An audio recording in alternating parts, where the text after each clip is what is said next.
السلام علیکم ناظرین، آپ دیکھ رہے ہیں گرین ٹی وی اور میں ہوں آپ کی ہوسٹ نور کھوکھر۔ تو آج ہمارے ساتھ جو موجود ہیں ان کا نام ہے عبدالوہاب۔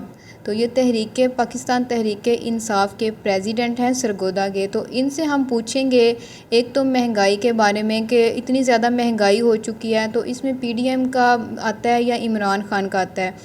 تو دیکھیں، کچھ لوگ کہتے ہیں کہ عمران خان نے بہت زیادہ مہنگائی کی ہے، کچھ لوگ ان کے ساتھ ہیں۔ تو اس میں کیا چیز سامنے آتی ہے وہ ہمیں عبدالوہاب صاحب بتائیں گے۔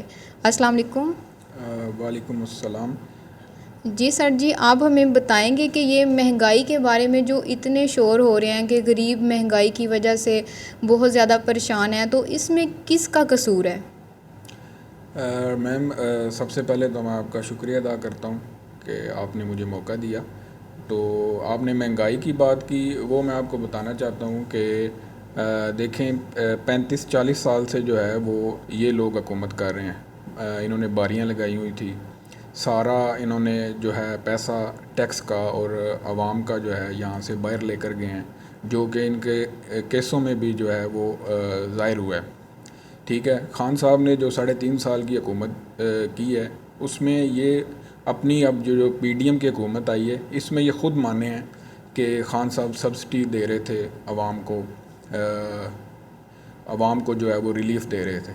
تو یہ چیزیں دوبارہ یہ اب لے کر آئے ہیں، جو 35-40 سال پہلے یہ کرتے رہے ہیں، اسی حساب سے اب یہ جو ہے مہنگائی انہوں نے عروج پر کی ہے۔ خان صاحب نے تو عوام کو ریلیف دیا ہے 3.5 سال۔ چلیں سر جی، یہ تو دیکھیں کچھ باتیں ہوتی ہیں جو آپ سامنے لوگوں کو بتائیں گے تو ان کو پتہ چلے گا کہ سچ کیا ہے اور جھوٹ کیا ہے۔ اب ہمیں یہ بتائیں کہ آپ ماشاءاللہ اتنے ینگ ہیں، تو آپ نے سیاست ہی کیوں چنی؟ آپ نے کوئی بزنس یا کوئی اور کام کیوں نہیں کیا؟ میڈم، بیسیکلی تو سیاست جو ہے وہ ہمارا منشور جو ہے وہ خدمت ہے۔ جو بھی ڈیزرونگ لوگ ہیں سرگودا کے، ان کی ہیلپ کرنا۔ 2015 میں بلدیات کا الیکشن ہوا تھا سرگودا میں نے اس میں حصہ لیا تھا، وہاں سے میرے سیاست کا آغاز ہوا 2015 سے۔ اس کے بعد 2016 میں مجھے اسپورٹس اینڈ کلچر فیڈریشن کا عہدہ ملا یہاں پہ سرگودا میں۔ نعیم الحق صاحب ہیں، خان صاحب کے ساتھ ہوتے تھے، اللہ پاک ان کو جنت نصیب کرے۔ انہوں نے مجھے یہاں پہ انچارج لگایا، اس میں نے سپورٹس کے حوالے سے بہت زیادہ کام کیا ضلع سرگودا میں۔ کا عہدہ ملا یہاں پہ سرگودا میں، نعیم الحق صاحب ہیں، خان صاحب کے ساتھ ہوتے تھے، اللہ پاک ان کو جنت نصیب کرے۔ انہوں نے مجھے یہاں پہ انچارج لگایا، اس میں نے سپورٹس کے حوالے سے بہت زیادہ کام کیا ضلع سرگودا میں۔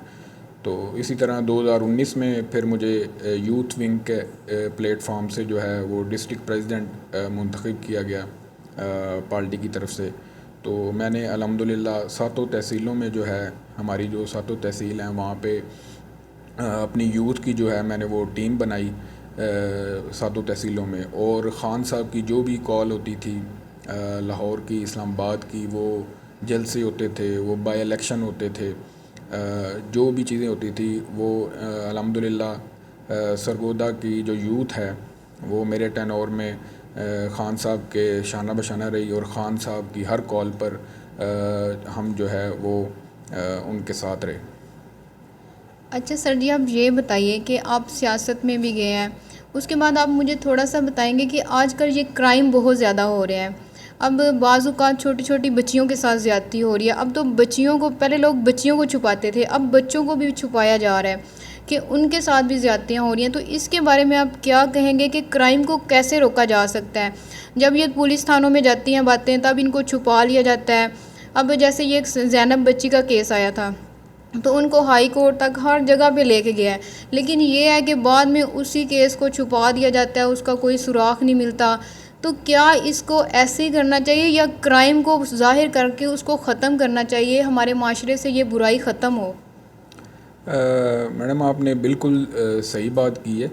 کرائم جو ہے ہمارا، میں سرگودا کے حوالے سے بات کروں گا، یہ چیز جو ہے بہت زیادہ آ رہی ہے۔ اس کے علاوہ منشیات جو ہیں وہ ہمارے نوجوان جو ہیں ان کے مستقبل جو ہے وہ تباہ ہو رہے ہیں۔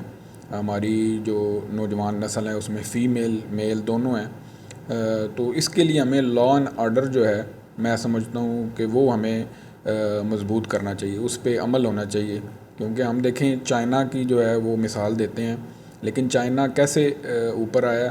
اس نے اپنے جو 300 منسٹر تھے، کرپٹ منسٹر تھے، ان کو انہوں نے سزائیں دی ہیں، ان کو انہوں نے پھانسی پہ لٹکا دیا، تبھی جا کر جو ہے وہ چائنا اوپر آیا۔ اسی طرح ہی جو بھی کیسز آتے ہیں اس حوالے سے وہ یا تو دبا دیے جاتے ہیں، اثر رسوخ جو پولیٹیکل یا اور پیسے کے حوالے سے، تو یہ چیز ہمیں ختم کرنی پڑے گی، لا اینڈ آرڈر کو مضبوط کرنا ہوگا، اور جو بھی عناصر ان میں ہوں گے، جو 300 منسٹر تھے، کرپٹ منسٹر تھے، ان کو انہوں نے سزائیں دی ہیں، ان کو انہوں نے پھانسی پہ لٹکا دیا، تبھی جا کر جو ہے وہ چائنا اوپر آیا۔ اسی طرح ہی جو بھی کیسز آتے ہیں اس حوالے سے وہ یا تو دبا دیے جاتے ہیں، اثر رسوخ جو پولیٹیکل یا اور پیسے کے حوالے سے، تو یہ چیز ہمیں ختم کرنی پڑے گی، لا اینڈ آرڈر کو مضبوط کرنا ہوگا، اور جو بھی عناصر ان میں ہوں گے ان کو سخت سزائیں دی جائیں، تبھی جو ہے جا کر جو ہے یہ چیزیں کم ہوں گی۔ اچھا، ادھر اگر منشیات کے بارے میں پولیس والوں کو بتا بھی دیا جائے کہ فلاں جگہ پہ منشیات وہ سیل کر رہے ہیں، یا چھوٹے چھوٹے بچے ہیں، لڑکیاں وہ منشیات مطلب لے کے جا رہی ہیں، تو وہ ایسے کرتے ہیں کہ وہ ان سے پیسے لے لیتے ہیں تو ان کو چھوڑ دیتے ہیں۔ کیا پولیس والوں کو ایسا کرنا چاہیے، پیسے لے کے چھوڑ دینا چاہیے، ان کو منشیات کو ختم کرنا چاہیے، ایسے لوگوں کو پکڑنا چاہیے؟ جی میڈم، بالکل، میں نے جیسے آپ کو پہلے بھی یہ بات کی ہے، پولیس کو جو ہے وہ اس پہ جو ان کا لا اینڈ آرڈر ہے اس پہ مکمل طور پر عمل کرنا چاہیے، اور جو بھی اس میں ملوث ہیں ان کو سخت سے سخت سزا دی جائیں، تاکہ آئندہ جو ہے وہ اس قسم کے جو منشیات کے یا دوسرے جو جنسی معاملات ہیں، وہ جو کرائم ہیں وہ نہ ہو سکیں۔ اس ٹائم ہمارے جو مطلب ایک دھندا چل چکا ہے کہ استغفر اللہ بولنا نہیں چاہیے، لیکن یہ جسم فروشی یہ عام چل چکا ہے، تو کیا ایسا ہونا چاہیے ہمارے اسلام میں؟ ہمارے اسلام میں اس چیز کی اجازت ہے کہ اگر غربت آ گئی ہے تو آپ جسم فروشی کریں؟ نہیں میڈم، بالکل ہمارے معاشرے میں یہ نوجوان جو خاص طور پر ہیں، ہمارے میل اور فیمیل، وہ ان کرائم میں جو ہے وہ ملوث ہیں، تو میں یہ اسلامی شریعت میں جو ہے وہ نکاح کو جو ہے وہ لازمی قرار دیا گیا ہے، تو میں یہی کہوں گا کہ ہمیں جو نکاح کو پروموٹ کرنا چاہیے، اور جو بھی اسلامی عمر ہے اس میں جلد سے جلد جو ہے لڑکی اور لڑکے کا نکاح کر دینا چاہیے، تاکہ جو ہمارے جو نوجوان ہیں وہ اپنے مستقبل میں جو ہے وہ اس کرائم میں جو ہے وہ نہ پڑ سکیں، اور ہمیں نکاح کو جو ہے وہ پروموٹ کرنا چاہیے۔ اور کچھ ایسے لوگ ہوتے ہیں کہ وہ مطلب اپنی مرضیوں کی شادیاں کر لیتے ہیں، یا پھر ایسا ہوتا ہے کہ ماں باپ اپنی مرضی سے اپنی بیٹی کی شادی کرتے ہیں، تو بعد میں ان پہ ظلم ہو رہے ہوتے ہیں، اور ان کو مطلب کسی نہ کسی طرح دھمکی دی جا رہی ہوتی ہے کہ اگر آپ نے کسی کو بتایا تو ہم آپ کو مار دیں گے۔